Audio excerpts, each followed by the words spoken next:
Now, Donald Trump is insisting that the main reason he's interested in Venezuela, the main reason the US is kind of looking at tankers off the coast of Venezuela comes back to drugs, the trade, the smuggling of illegal drugs out of Venezuela. But what if it's not just that? Maybe there's something else going on. What if it's partly about oil? Now, on the surface, you might be thinking, why does America even need Venezuelan oil? And I can kind of understand your point, because if you look at just total oil production, look, this is up until 2005, the US was there, Venezuela was there, Saudi Arabia was there. But as you probably know, since then, everything has changed. Look, American output has gone through the roof, way above Saudi Arabia, and Venezuela has gone basically to the floor. And that's kind of post-Chavez, Maduro. They're one of the minnows now, I think 21st biggest producer in the world. So again, that question, why should America care? Well, in the US, that big rise is largely down to this. It's down to the shale revolution. So you've got fracking all around the US producing extraordinary amounts of crude oil.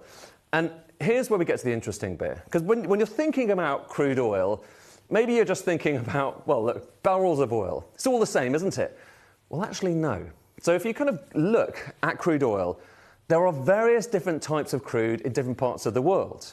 There's actually kind of various different ways you can categorize it. But one way you can look at it is look at the kind of density. So you're basically looking at how thick that crude is. And when I say thick, I mean literally how thick. This is showing you global production broken down by the density of that oil. And so you've got the kind of medium stuff. And this is probably, if you've got kind of image in your mind of what crude oil looks like, it's a bit like this, it's kind of black, but it's not too viscous, it flows around. But there's other stuff as well. So this is light crude. And it kind of almost looks like a smoothie, doesn't it? And that's the same stuff. This is still crude oil, but down to the kind of geological and the biological conditions in the ground when it was being formed, hundreds of millions of years ago, it comes out looking a bit different. And so that's light. You've also got heavy stuff. And it's kind of relatively small in global production. But this is gloopy, super viscous stuff. Heavy oil. So heavy, medium, light. Remember that. And remember also, the key thing here is, you get it out of the ground, it may look like that, but ultimately, you still need it to go into, someone's car, or indeed, be turned into chemicals. Basically, you need to process it. And that processing, that happens in places like this, in refineries. And there are refineries all over the world, of course. There are refineries all over the US as well. There's kind of more than 100 of them. And if we kind of look at where those refineries are, well, so there's some in California. So the history in America, actually, historically, a lot of the early Californian oil, that was the heavy, gloopy stuff. And if you look at kind of some of the refineries in America, so here are some of the refineries. There's one in LA there. These are the 10 biggest. You've got some up here around kind of towards Canada. We'll kind of come to that in a second. But a lot of them are down there, kind of Texas, Louisiana, on the coast. And here's the critical thing. These refineries are primarily set up for heavy oil, for taking that gloopy stuff and turning it into gasoline and all of the other different products. But here's where things get interesting. And remember that chart I showed you a moment ago, the one which showed kind of shale oil and how it kind of went through the roof? The oil that's generally produced with shale oil, the fracking oil, that comes out of the ground mostly in the light form. So it's the smoothie. It's sometimes actually even clear. It comes out of the ground clear rather than black. And that's the majority of American production right now. Shale oil tends to be light stuff. And actually, that's kind of going back 10 years. Look at where we are now. Look at those bars. In the last few years, the amount of light oil being produced in the US has gone up and up and up, and the amount of kind of heavy stuff has gone down. But back to those refineries. They need to be fed. If America's going to have gasoline, it needs to feed those refineries with heavy oil. So if you look at the kind of imports coming into America, in recent years, even though America is producing so much oil, more oil than it's ever produced before, it still needs to suck in loads of oil from overseas. And the type of oil we're talking about, it used to be, it's mostly heavy crude. It used to be only 12%. So only 12% of imports were heavy, gloopy crude. Now, it's about 70%. So 70% of the oil coming into America, which it needs to basically keep its economy going, is heavy crude. And where does heavy crude come from? Well, here are some of the big countries where you find most of it.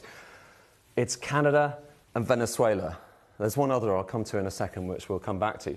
But it's Canada and it's Venezuela where you get most of this heavy crude oil, which is why, about to think about where those refineries are, they're mostly set up you've got some in the north there to get the heavy oil coming out of Canada, and you've got some around the Louisiana and elsewhere and Texas to get that heavy oil that comes in from Venezuela. That was the way they were set up.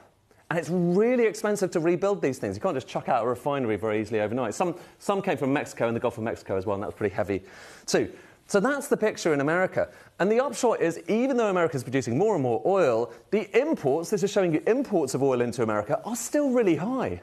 And if you break down those imports by the country that stuff is coming from, well, there's Venezuela. And it used to be a decent slug, actually more coming from Venezuela just about than from Canada just at the turn of the millennium. But now look at what's happened since. Right now, Canada has gone from 15% of all of the US imports of oil to 61%. 61%. And Venezuela is basically next to nothing.